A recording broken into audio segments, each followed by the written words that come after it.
భక్తికి, మూఢ భక్తికి డిఫరెన్షియేట్ ఎలా చేస్తారు మీరు? ఇప్పుడు నార్మల్‌గా భక్తి అసలు ఉండొద్దంటారా? లేకపోతే భక్తి కొన్ని లిమిట్స్ ఉన్నాయా? అంటే ఇటు సైన్స్ తెలుసుకుంటూ ఏదో ఒక వాళ్ళ మానసిక ప్రశాంతత కోసం కొంతవరకు భక్తిని పెట్టుకోవడం కరెక్ట్ అంటారా? ఇప్పుడు భక్తి అనేది భారత రాజ్యాంగము ఎవరి మతాన్ని వాళ్ళు పూజించుకునే లేదా గౌరవించుకునే ఒక హక్కు, స్వేచ్ఛ ఇచ్చింది. కానీ అది వ్యక్తిగతంగా ఉండాలని చెప్పింది. సో అది వ్యక్తిగతంగా ఉండాలి ఎవరికి వాళ్ళుగా.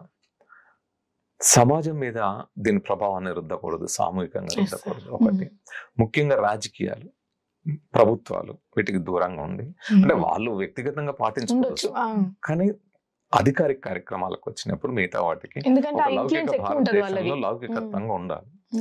ఇది ఒకవైపు.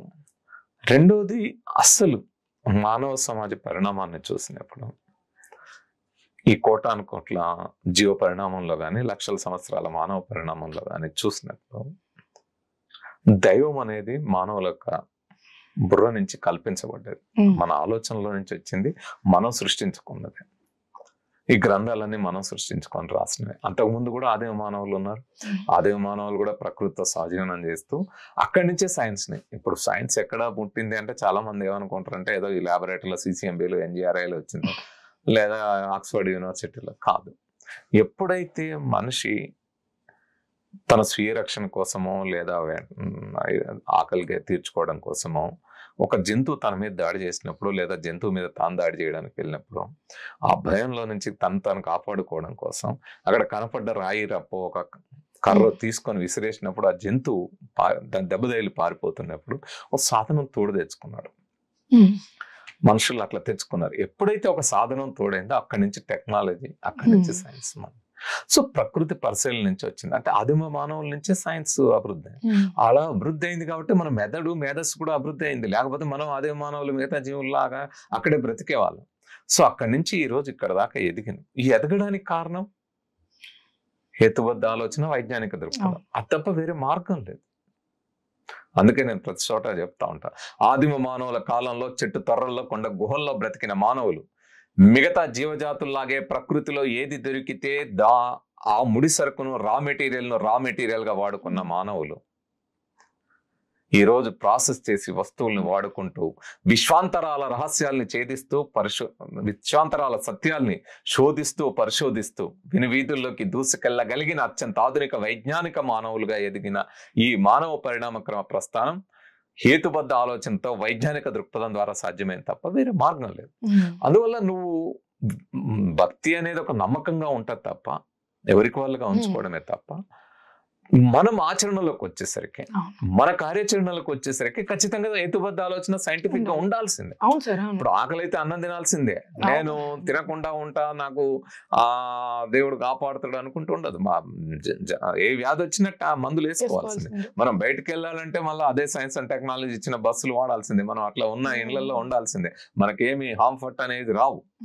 కాబట్టి ఆచరణలో మన కార్యాచరణలో ఖచ్చితంగా హేతుబద్ధంగా వైజ్ఞానికంగా ఉండాల్సిందే తప్ప వేరే మార్గం లేదు. భౌతిక పరమైన ఈ భౌతిక ప్రపంచంలో మనం ఉన్నప్పుడు భౌతిక ప్రపంచానికి యూనివర్స్కి అతీతంగా ఏమీ ఉండదు అనేది తెలియాలి, అది తెలుసుకోవాలి. మీరు మూఢ భక్తి అన్నారు. సో భక్తి వల్ల పెద్ద ప్రమాదం లేదు. అంటే మనం మానసికంగా ఎదగకుండా ఎవరికి వాళ్ళు అవుతారు. కానీ దీన్ని మూఢత్వంలోకి తీసుకెళ్ళినప్పుడు, మూఢత్వం అంటే ఏంది? ఇప్పుడు నాకు నమ్మకం ఉంది, నాకు విషయాలు తెలియని కాలంలో ఒక నమ్మకం ఏర్పడింది. అది కాదు అలా జరగదు అని ఒక సైన్స్ నిరూపించిన తర్వాత, ఒక సత్యం తెలిసిన తర్వాత కూడా మీరు నా పాత నమ్మకమే కరెక్ట్, నేను అట్లనే ఉంటా అంటే అది మూఢత్వం అయిపోతుంది. ఆ మూఢత్వంలోకి మనం దిగాల. ఇప్పుడు మంత్రంతో తంత్రంతో ఏమి జరగదు, ఇది నిరూపితమైన సత్యం కదా. మీరు బాణం చేతబడని ఎట్లా దాడి చేస్తారు? జ్యోతిష్యం అనేది పెద్ద మూఢనమ్మకం. వాళ్ళది పూర్తి అన్సైంటిఫిక్ కాదు. ఆ జ్యోతిష్యాన్ని నమ్మే ఆధ్యాత్మికవేత్తలు వివేకానంద, దయానంద సరస్వతి వాళ్ళే వీళ్ళు దోపిడీ చేస్తున్నారు, మోసాలు చేస్తున్నారు, ఈ జ్యోతిష్యం అనేది పెద్ద మోసం, బూటకం అని చెప్పారు. సో ఇప్పుడు దాన్ని మీరు ఫలానా రాశిలో పుట్టిన కాబట్టి ఇట్టయితుంది అట్టయితుంది అనుకుంటే, నేను చాలా మంది చెప్పినామన్నా, మరి ఇప్పుడు ప్రతి పార్టీ ఎమ్మెల్యే ఎంపీలకి ఎవరో ఒక జ్యోతిష్యుడు ముహూర్తాలు పెట్టారు కదా. ఇప్పుడు ఓడిపోయిన వాళ్ళందరూ వాళ్ళ మీద దాడి చేయాలి కదా. మరి నీ ముహూర్తం వల్లే నేను ఓడిపోయినా అని ఇప్పుడు ప్రతి పార్టీకి పెట్టారు కదా. ఈవెన్ జగన్ గారికి రాజశ్యామలాగం చేసి ఆయనకు పెట్టారు కదా. కేసీఆర్ గారికి రాజశ్యామలాగం చేసి ఆయనకు ముహూర్తం పెట్టారు కదా. మరి ఏడమైనాయి. కాబట్టి ఈ ముహూర్తాలు అలా ప్రతి దాంట్లో ఇలా క్వశ్చన్ చేసుకుంటే అది ఆగిపోతుంది. కానీ మూఢత్వంలోకి అట్లా వెళ్ళి నేను ఎంతోమంది చెప్పినట్టు అక్కడ కాదండి. ఈ మూఢత్వం ఎక్కడికి పోతుంది? భక్తి అనేది దాటి అంటే మీరు ఆపాలా అన్నారు. ఎవరు ఆపుతారు? ఆ గ్రేడ్ ఎక్కడ ఉంటది? ఈ స్కేల్ ఎక్కడ ఉంటది? నువ్వు ఒకసారి జారడం మొదలు పెట్టిన తర్వాత నేను ఇంతవరకే జారుతా, ఇక్కడే ఉంటాను ఉంటదా? ఇప్పుడు అది ఎక్కడికి పోతుంది? మూఢత్వం, భక్తి మూఢత్వంలోకి దారి తీసి ఆ మూఢత్వం ఎక్కడికి పోతుంది? మూత్రం దాగే మూఢత్వంలోకి పోతుంది. తోటి వాళ్ళ ప్రాణాలు తీసి ఎంతమంది మనం చెప్పిన అనేక హత్యలు చేయడము. అదే తరువాత తమ ప్రాణాలు తాము తీసుకోవడం. ఆ మధ్య ప్రభు పిలుస్తున్నాడని 3 అక్క చెల్లెలు సూసైడ్ చేసుకున్నారు. ప్రభు పిలుస్తున్నాడని, మా అమ్మని ప్రభు పిలుస్తున్నాడని ఇదే రంగారెడ్డి జిల్లాలో ఒక అతను ఆమె కళ్ళు పీకి నోరు చీల్చి అత్యంత దారుణంగా చంపాడామని. అంటే తోటి వాళ్ళని చంపారు, తమను తాము చంపుకున్నారు, కుటుంబ సభ్యులు చంపారు. మనం మదనపల్లిలో చూసాం, 2 చదువుకున్నారు తల్లిదండ్రులు. తల్లి కాలేజ్ ప్రిన్సిపల్, తండ్రి వైస్ ప్రిన్సిపల్. అంటే ఉన్నతంగా చదువుకున్నారు కదా, విద్యావంతులు అనుకుంటాం. బిడ్డలిద్దరు కూడా పీజీలు చదివారు. కానీ ఏంది, చనిపోయిన తర్వాత ఆత్మ తీసుకొస్తుంది నా బిడ్డ అని వీళ్ళే చంపి 2 బిడ్డల్ని, తమ సొంత బిడ్డల్ని తాము డంబెల్స్ తో కొట్టి చంపుకో. ఇప్పుడు వాళ్ళ మానసిక పరిస్థితి ఎట్లుంటది? బిడ్డలు చనిపోయి ఇప్పటికి రాకపోతే వస్తారు అనుకున్న వాళ్ళు. అంటే ఇంత క్రూరత్వం ఒక మనుషులకు ఎట్లొస్తుంది? వాళ్ళు ఏమి రోజు హత్యలు చేసే వాళ్ళు కాదుగా, రోజు ఆ పనిలో ఉన్న వాళ్ళు కాదు కదా. ఎందుకు ఈ రకం? మీరు ఢిల్లీలో దాదాపు 13 మంది అనుకుంటే ఒకే కుటుంబ సభ్యులు సూసైడ్ చేసుకున్నారు. ఆ పైపులు పెట్టి మా ఆత్మలు ఇక్కడి నుంచి నేరుగా స్వర్గానికి వెళ్తాయని. ఇక్కడే మన ఆదిలాబాద్ దగ్గర అనుకుంటే అడవుల్లోకి వెళ్ళి 2 శివరాత్రి రోజు మేము చనిపోతే డైరెక్ట్ కైలాసానికి వెళ్తామని సూసైడ్ చేసుకున్నాం. అట్లాగే అల్లా దగ్గరికి నేరుగా వెళ్తామని సూసైడ్ చేసుకున్న వాళ్ళు ఉన్నారు. ఒక మహిళ మీరు ఆ మధ్య చూస్తుంటారు, వరంగల్ ప్రాంతంలో అమ్మాయి అసలు రూమ్ లో తలుపు పెట్టుకొని 6 నెలల పాటు రూమ్ నుంచి బయటకు రాలి. అన్నం ఏదైనా అక్కడి నుంచి పెడితే అసలు మొత్తం ఒక మానసికంగా చాలా ఇబ్బంది అయిపోయి దాదాపు పిచ్చామలాగా తయారైపోయిన పరిస్థితుల్లో బయటికి తీసుకొచ్చి ట్రీట్మెంట్ ఇవ్వాల్సి వచ్చింది. ఏంటంటే ప్రభువుకు అంకితమైన నేను. సో ఇలాంటివి చాలా జరుగుతాను. ఇలాంటివి ఎంత దారుణంగా ఉన్నాయి. ఇది ఎక్కడికి పోతా ఉందంటే మీరు చూడండి, నేను ప్రభువుకు అంకితం చేసుకున్నాను, సో జీవితం అంతా పెళ్లి ప్రాయం ఉండదు. అట్లే ఈ మధ్య చాలా రకాల వాళ్ళు బయలుదేరారు. మేమంతా ఇది ఆధ్యాత్మిక, ఇది భౌతికమైంది, దీనికి దూరంగా ఉండాలని. ఈవెన్ పెళ్ళైన వాళ్ళు భర్తను వదిలిపెట్టి పోయి ఆ మార్గంలో పోతున్న పరిస్థితి. అంటే కుటుంబాలు కూడా విచ్ఛిన్నం అవుతున్న పరిస్థితి. సో ఈ దారుణంగా ఆ మూఢత్వం అటువైపు తీసుకెళ్తారు. అంటే ఇక్కడ బాధాకరమైన విషయం ఏంటంటే సార్, ఈ సైన్స్ అండ్ టెక్నాలజీ పెరుగుతుంది, అన్ని అప్డేట్ అవన్నీ వాడి మీడియా పెరిగింది. సో ఇప్పుడు మేము మీడియాలో ఉన్నా కానీ మీడియా పెరగడం ఎంతో మంచిది, జనాల్లో మంచి ఛానల్ దొరికింది ప్రతి ఒక్కరి దగ్గరికి వెళ్ళడానికి. కానీ ఈ టైంలోనే ఇవి పెరగడానికి ఇంకా డిసడ్వాంటేజ్ అయిపోతుంది కదా సార్. దాన్ని మీరు ఎట్లా మీ వర్క్షాప్స్ లో చెప్తుంటారు? అంటే ఇప్పుడు సైన్స్ ఒక ప్రకృతిని పరిశీలించి ప్రకృతిని, ఆ నియమాలని, ఒక సత్యం ఏంటిది, వాట్ ఈస్ ద ట్రూత్ అనే దాన్ని ఒక మెథడ్ ఆఫ్ సైన్స్ పద్ధతిలో ఒక సిస్టమేటిక్ వేలో దాన్ని అధ్యయనం చేసి లాజికల్ థింకింగ్తో దాని వెనకాల ఉన్న సూత్రం ఏందని ఒక సైన్స్ సూత్రాన్ని వివరిస్తుంది మనకి. సో ఎప్పుడైతే సైన్స్ ప్రిన్సిపల్ తయారవుతుందో ఆ ప్రిన్సిపల్ ఆధారంగా టెక్నాలజీ తయారవుతుంది.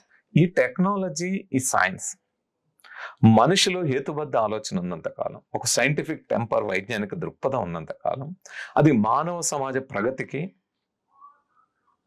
మానవ వికాసానికి, అదేవిధంగా పర్యావరణ రక్షణకు కూడా మేలు చేస్తుంది, తోడ్పడుతుంది. ఎప్పుడైతే మనిషిలో హేతుబద్ధ ఆలోచన లోపిస్తుందో, వైజ్ఞానిక దృక్పథం లోపిస్తుందో, అప్పుడు అది మానవ వినాశనానికి వినియోగించబడుతుంది, పర్యావరణ వినాశనానికి, విధ్వంసానికి వినియోగించబడుతుంది, సమాజ విధ్వంసానికి వినియోగించబడుతుంది. అదే జరుగుతుంది. ఇప్పుడు ఉదాహరణకు నేను ఎప్పుడు ఒక ఉదాహరణ చెప్తా ఉంటాను అందరికి. సైన్స్ తక్కువ వైశాల్యం మీద మనం ప్రెషర్ పెడితే ఎక్కువ ఫలితం ఉంటుంది అని చెప్తాం. సో ఆ సూత్రం ఆధారం చేసుకొని చాకు తయారవుతుంది. చాకు వెరీ షార్ప్ ఉంటుంది. కత్తి తయారైతే ఎంత షార్ప్ ఉంటే అంత తెగుతుంది. అంటే దాని వైశాల్యం ఎంత తక్కువ ఉంటే అంత, వైశాల్యం పెరిగిన కొద్దీ మొండిపోయింది అంట.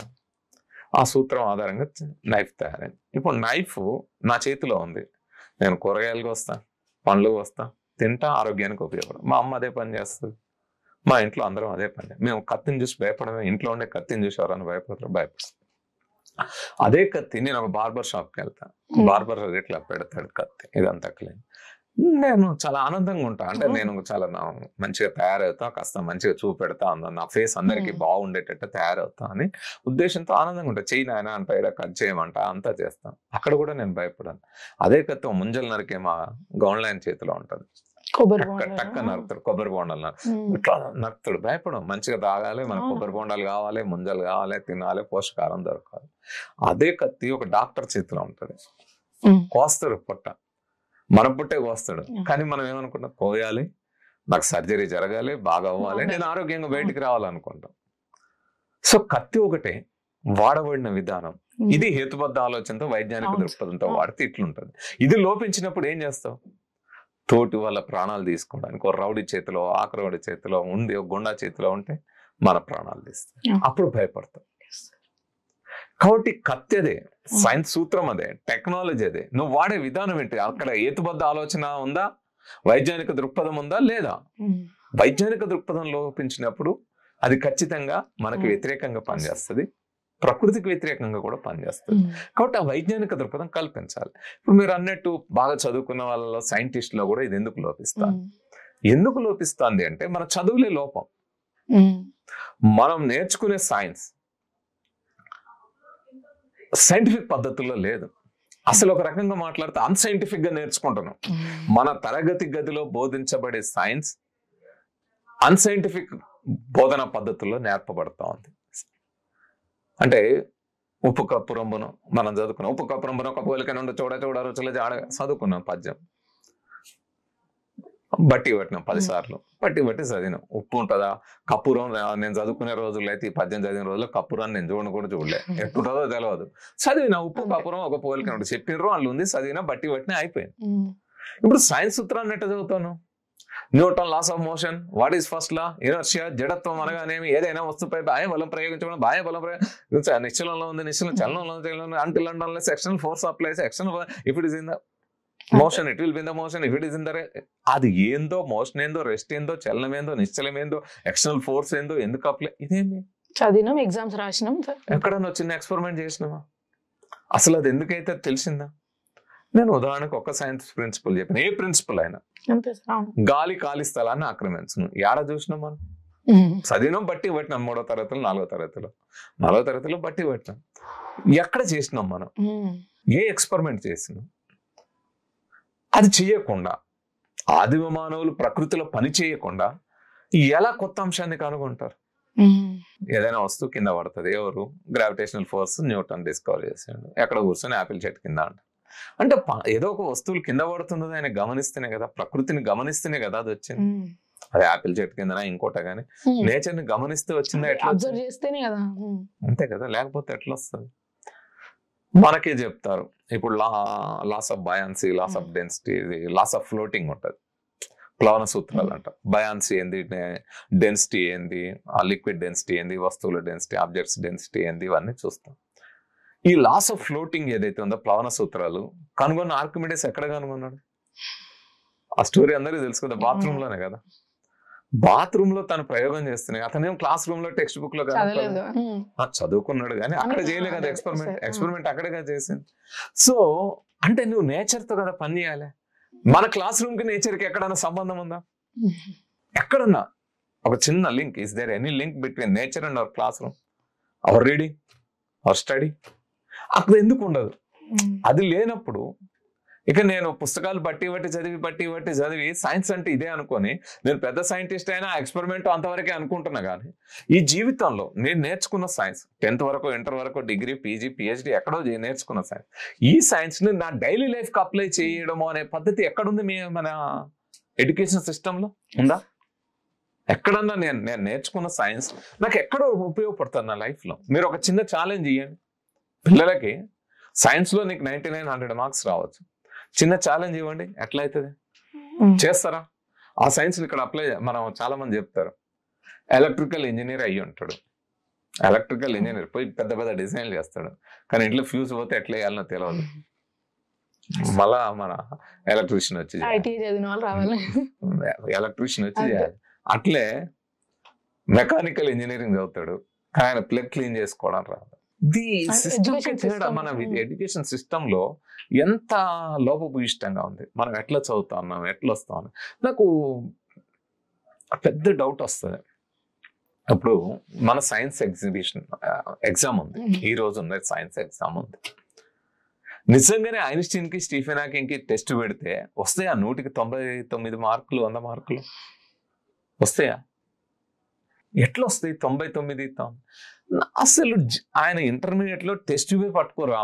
అమ్మాయి కానీ అబ్బాయి కానీ స్టూడెంట్ టెస్ట్ ట్యూబే పట్టుకోరు, కనీసం చూసి ఉండరు. ప్రాక్టికల్ ల్యాబ్ ఎట్లుంటుందో పోయి ఉంటారు ఒక్కసారి కూడా. సెకండ్ ఇయర్ లో మార్కుల కోసం 1-2 రోజులు పోతారు సార్. ఇంటర్ లో పోవడం కూడా వీళ్ళకి అసలు మీరు చైతన్య నారాయణ కాలేజీలో ఆ మాత్రం అసలు పోరు. మరి అది చూడని వాళ్ళకి ప్రాక్టికల్లో 30 out of 30, 29 out of 29 ఎట్లా వస్తాయండి ప్రాక్టికల్స్ లో? పోనీ థియరీ బట్టి పెట్టినాం అనుకుందాం, మరి ప్రాక్టికల్స్ ఎట్లా బట్టి పడతాం? అంటే మన చదువులు చెప్పే విధానం ఇలా అయిపోయిన తర్వాత ఇక ఆయన ఇస్రో చైర్మన్ అయినా, నేను అందుకే చెప్తా, వైజ్ఞానిక దృక్పథం లోపించిన తర్వాత ఆయన ఐఏఎస్ ఆఫీసర్ అయినా, ఐపీఎస్ ఆఫీసర్ అయినా, సైంటిస్ట్ అయినా, ఇస్రో చైర్మన్ అయినా తన జీవితంలో సైంటిఫిక్ గా ఉండలేరు ఎవరైనా, ఆయనైనా ఆమెైనా. వైజ్ఞానిక దృక్పథం కలిగిన వాళ్ళు, చదువు రాని వాళ్ళైనా, ఊళ్ళల్లో కూలి పనులు చేసుకునే వాళ్ళైనా వాళ్ళ ఆచరణలో సైంటిఫిక్ గా ఉంటారు. మీరు చాలా మంది చూడండి, మంత్రాలు తంత్రాలు అనగానే ఎవడరా చెప్పిండు మంత్రానికి సగవో అంటారు. నేను చూసిన సూర్యగ్రహణం రోజు టీవీలో లైవ్ లో కూర్చుంటారు కదా, నేను చాలా మంది చదువుకున్న వాళ్ళు, మీరు అన్నట్టు సైన్స్ పిహెచ్డి చేసిన వాళ్ళు, సైంటిస్టులు కూడా తలుపు పెట్టుకొని ఇళ్లలో ఉండే వాళ్ళు ఉన్నారు. గర్భిణీ స్త్రీలు ఇంట్లో ఉంటే మంచం దిగనీయకుండా కూర్చోబెట్టే వాళ్ళు ఉన్నారు. ఒకసారి ఇట్లా టీవీలో ఇంటర్వ్యూ చేస్తే శ్రీకాకుళం జిల్లాలో ఏమో అనుకుంటా ఒక ఆమె కొడవలు పట్టుకొని పనికి పోతాంది, పొలం కోయడానికి ఇట్లా పోతాంది.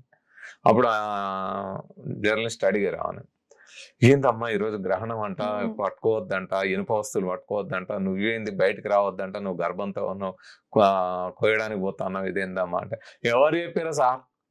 ఏమవుతుంది, నా చిన్నప్పటి నుంచి ఇక్కడ చూస్తూనే ఉన్నా, గ్రహణాలు వస్తూనే ఉన్నాయి, పోతూనే ఉన్నాయి, ఇప్పటికీ 4 కన్నా అందరు దుఃఖంలో బాగానే ఉంటారు, ఈ 5వ కూడా బాగానే ఉంటుందని. అంటే కనీసం ఒక క్వశ్చన్ చేయడం, ఓ ప్రశ్నించే తత్వం. మన టెక్స్ట్ బుక్ చేసే, మన క్లాస్ రూమ్ చేసే పని ఏంటంటే, ఎప్పుడైతే ఒక స్టూడెంట్ ఈ క్లాస్ రూమ్ అనే 4 గోడల మధ్యకు వచ్చి కూర్చున్నారో ఫస్ట్ వాళ్ళలో ప్రశ్నించే తత్వాన్ని ఈ క్లాస్ రూమ్ బంద్ చేస్తుంది.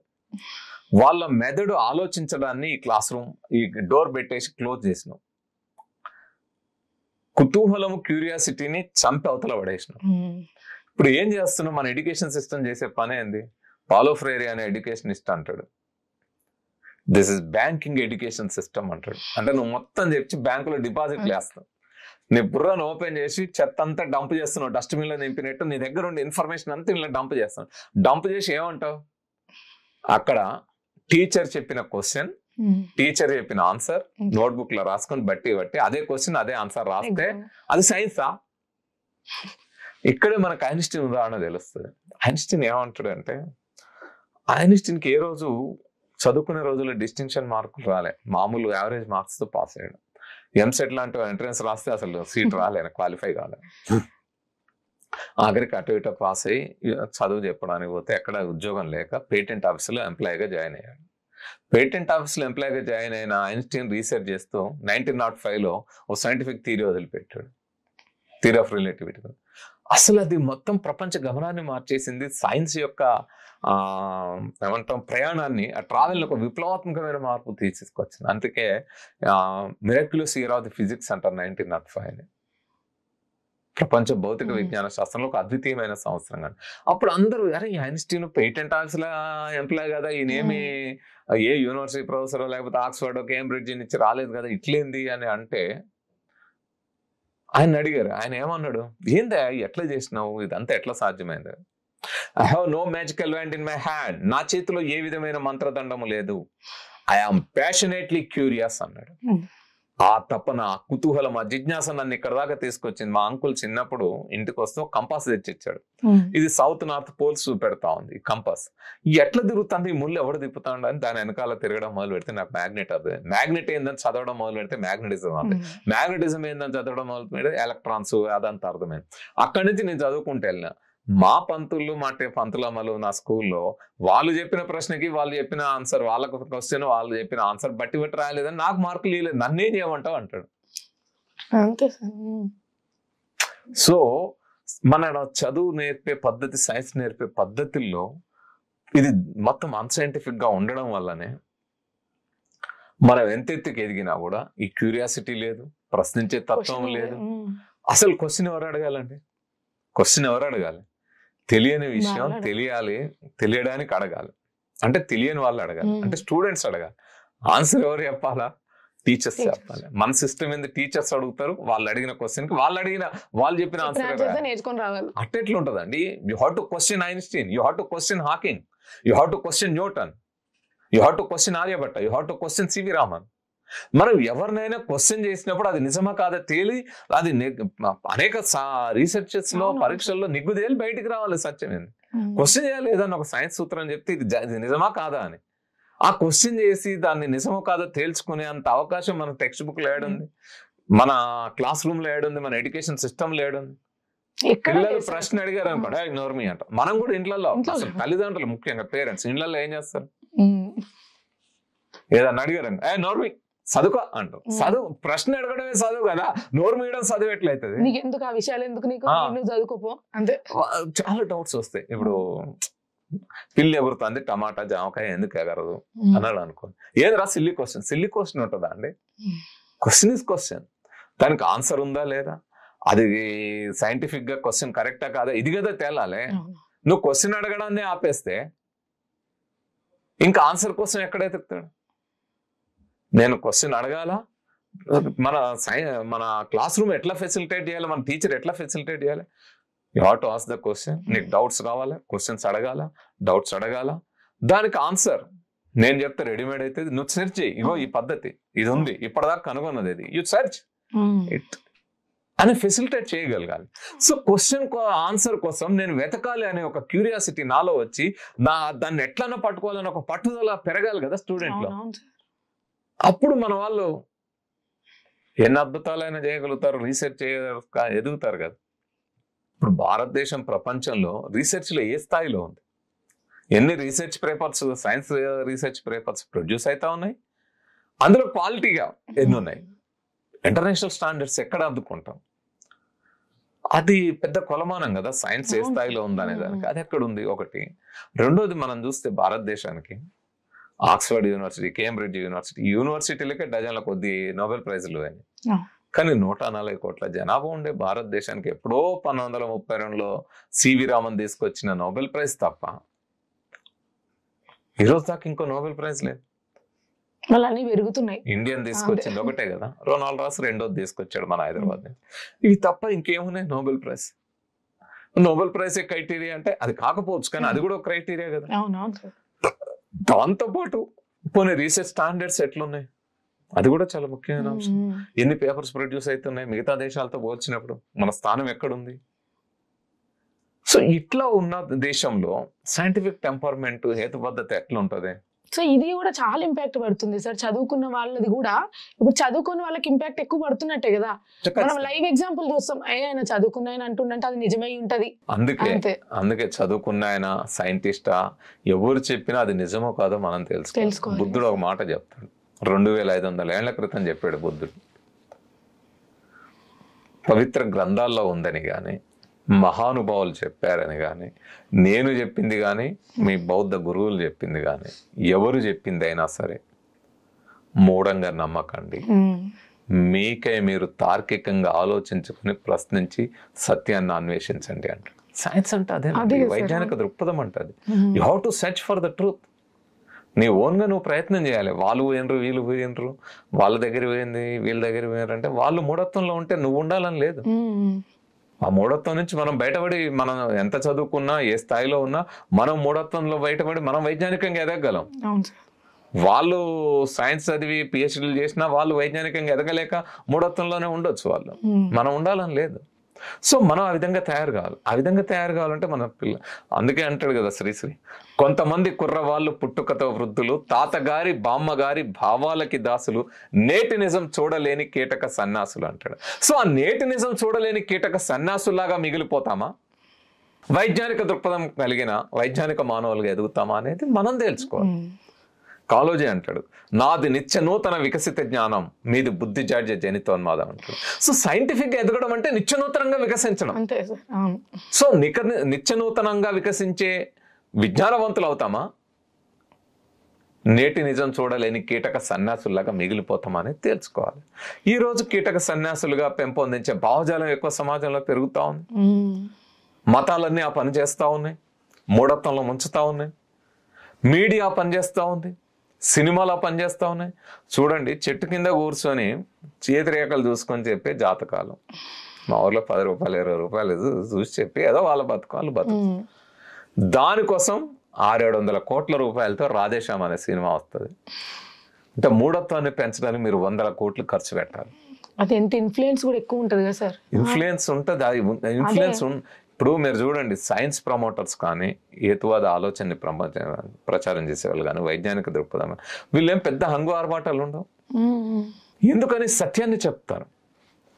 ఇప్పుడు 400 సంవత్సరాల క్రితం వరకు ఈ భూమి మీద పుట్టిన ప్రతి మనిషి భూమి చుట్టూ సూర్యుడు తిరుగుతున్నాడు అనుకున్నారు. ఈవెన్ సైంటిస్టులు కూడా అదే అనుకున్నారు, టాలమీ సిద్ధాంతం అదే కానీ మత గ్రంథాల్లో దాన్ని ఇంకా గట్టిగా రాసుకున్నారు. కోపర్నికస్ ఒక్కడే చెప్పింది భూమి చుట్టూ సూర్యుడు తిరగట్లే, సూర్యుని చుట్టూ భూమి తిరుగుతుందని. ఫస్ట్ కోపర్నికస్ ఏమన్నారు, సైంటిస్టులు అరే ఇట్లా చెప్పింది, ఇది నిజమా అది నిజమా అని వాళ్ళు రీసెర్చ్లో పడ్డారు. కానీ మతం ఏం చేసింది, చర్చ ఏం చేసింది, మా మత విశ్వాసానికి విరుద్ధంగా చెప్తావా, నా బైబిల్కి విరుద్ధంగా చెప్తావా అని ఆయన మీద మత న్యాయస్థానాల చుట్టూ చెప్పి కోపర్నికస్ శిక్షించింది, పుస్తకమే బయటికి రాకుండా చేసింది. అదే అంశాన్ని ఇంకా సైంటిఫిక్గా వివరిస్తూ ఇంకా ఇతర సైన్స్ అంశాలని ప్రమోట్ చేసి అసలు ప్రతిదీ ఎక్స్పెరిమెంటల్లీ ప్రూవ్ కావాలని ఎక్స్పెరిమెంటల్లీ ప్రూవ్ చేసిన అనేక కొత్త అంశాలు. ఈరోజు మనం ఖగోళాన్ని వీక్షిస్తున్నామంటే, జేమ్స్ వెబ్ లాంటి టెలిస్కోప్లు అంతరిక్షంలోకి పంపగలిగినామంటే మొట్టమొదట 400 ఏళ్ల క్రితం గెలీలియో తయారు చేసిన గెలీలియోస్కోప్. అలా మొట్టమొదటిసారి అంతరిక్షాన్ని చూసి జూపిటర్ శాటిలైట్స్ చూసిన గెలీలియోని జీవితాంతం అబ్జర్వ్ చేసి ఆ ఇంట్లోనే ఉంచితే ఆయన బయటికి రాలేక వెలుగు చూడక కళ్ళు గుడ్డోడైపోయి చనిపోయిన పరిస్థితి. మతం అంత దారుణం. బ్రూనోని సజీవ దహనం చేసింది, సత్యాన్ని తట్టుకోక 8 ఏళ్ళు జైల్లో పెట్టి హింసించింది. హైపేషియా అనే మహిళను 2000 ఏళ్ల క్రితం, ఆమె మ్యాథమెటిషియన్, ఆమె నేర్చుకున్న లెక్కల్ని ఆ గణితాన్ని ఖగోళానికి అప్లై చేసి అనేక ఖగోళానికి సంబంధించిన స్పేస్ సంబంధించిన అనేక అంశాలు సైంటిఫిక్గా ఆమె వివరిస్తే ఆమెను ఊరంతా తిప్పి రాళ్లతో కొరడాలతో కొట్టి ఆల్చిప్పలతో చర్మాన్ని ఒలిచి మంటలో వేసి కాల్చి చంపింది మతం. సో ఏ మతమైనా అదాడులు చేసింది, ఇప్పటికీ చేస్తూ ఉంది. సైన్స్ మీద, సత్యాన్వేషకుల మీద, సత్యం మీద దాడి చేస్తాం. ఎంత దాడి చేసినా ఆ రోజు ఆ మాట చెప్పిందో కోపర్నికసే ఒక్కరే, గెలీలియో ఒక్కరే, బ్రూనో ఒక్కరే. కానీ ఈరోజు ప్రపంచం అంతా గమనించిన గుర్తించిన సత్యం ఏంటిది, చెప్పింది కదా, భూమి చుట్టూ సూర్యుడు తిరగట్లే, సూర్యుని చుట్టూ భూమి తిరుగుతుంది. కాబట్టి సత్యానికి నెంబర్తో పని ఉండదు, హంగామాలతో పని ఉండదు, 100 కోట్ల ప్రచారాలు అవసరం లేదు. ఈ 100 కోట్ల ప్రచారం ద్వారా, మూఢత్వంలో నింపడం ద్వారా ప్రజల జీవితాల్ని ప్రమాదంలో పడేస్తున్నాయి, ప్రజల్ని మానసిక వ్యాధి పాలు చేస్తా ఉన్నాయి. నేను ఇంతకుముందు చెప్పిన, మన కాలువ చెప్పిన బుద్ధి జాడ్య జనితోన్మాదులుగా తయారు చేస్తున్నాయి మీడియా, సినిమాలు, ఇవన్నీ ఆ పని చేస్తా ఉన్నాయి, పెద్ద ఎత్తున పనిచేస్తాయి, గంటలు వాళ్ళ గురించి చెప్తాయి. అయితే ఒక అంశం, సత్యానికి ఉన్న పవర్ ఏంటంటే వాళ్ళు గంట సేపు మాట్లాడి మనం 5 నిమిషాలు మాట్లాడితే చాలు ప్రజలకు సైంటిఫిక్గా విషయం ఏంటిది, సత్యం ఏంటిది అనేది అర్థమవుతుంది. కాబట్టి మనకు ఎక్కువ సంఖ్య అవసరం లేదు, అంత హంగు ఆర్భాటాలు అవసరం లేదు. కానీ మనం మాట్లాడేది సత్యమా కాదా అనేది చాలా ముఖ్యమైన అంశం. ఇది సైంటిఫిక్గా నిలబడతాదా లేదా అనేది, సత్యం ఆధారాలతో ఉంటుందా లేదా అనేది చాలా ముఖ్యమైన అంశం. అది ఉన్నప్పుడు ఖచ్చితంగా చేయగలుగుతాం.